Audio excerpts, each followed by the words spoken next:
Hello, welcome back to Plumbing College. Today I'm going to explain how to install a douche spray correctly to meet the water regulations in the UK. This douche spray has been incorrectly installed, okay? So the plumber has just connected off the mains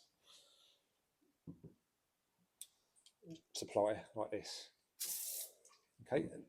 The issue being, if this was to be submersed inside the toilet pan like this, there's a chance that this water, this dirty water, contaminated water, could contaminate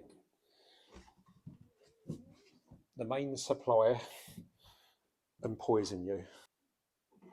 Right, so we've installed a double check non-return valve. So a double check valve lets water in that way. So there's one of them, two of them. And if water tries to go back, it can't. Is that going to be sufficient from preventing category 5 water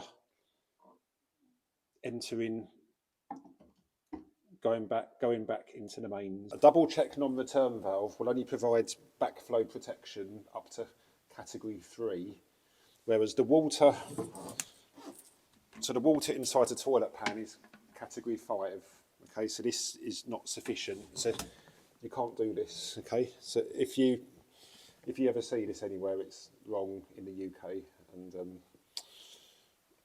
the water inspectors will be coming after you. To do it correctly involves this setup. So let me explain in a little bit more detail how to achieve this. Right, so to install this correctly, you need to have a separate cistern dedicated to the douche spray only. Okay, so the mains pipe goes into the top of the cistern, but on the mains pipe you can have other connections. This cistern can only be used for the douche spray.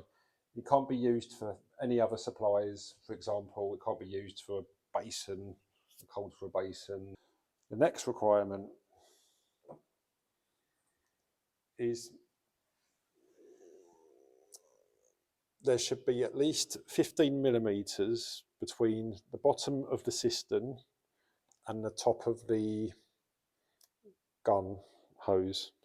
So in this case here, we've got more than 15 millimeters. The requirement is from the mains, you need to have a isolation valve to isolate the float valve. Is a cistern needs to have a lid in it. The next requirement is it needs to have a breather vent to let the water inside breathe, but the vent has to be filtered or screened like that. And then the other requirement is the overflow pipe has to have a filter or screen in it to stop any creepy crawlies getting in. Right, let's take off the lid. Okay, and then also the overflow pipe needs to be dipped into the water like this to stop any drafts. To have something called an AG air gap. And to get an AG air gap, you have to have a float valve which fills up from the top.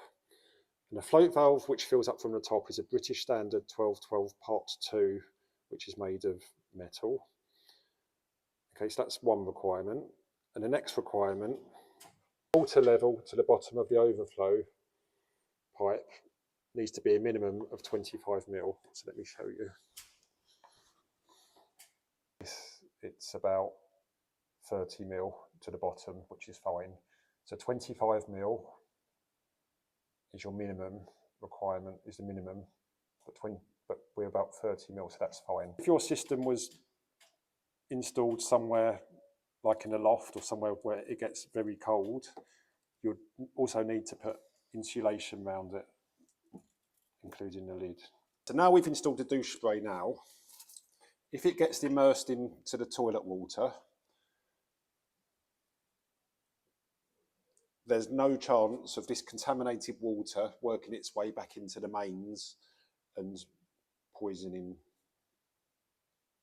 Now you know how to install the douche spray to meet the water regulations. It's your turn to do it correctly and go and put right the ones that you've done wrong.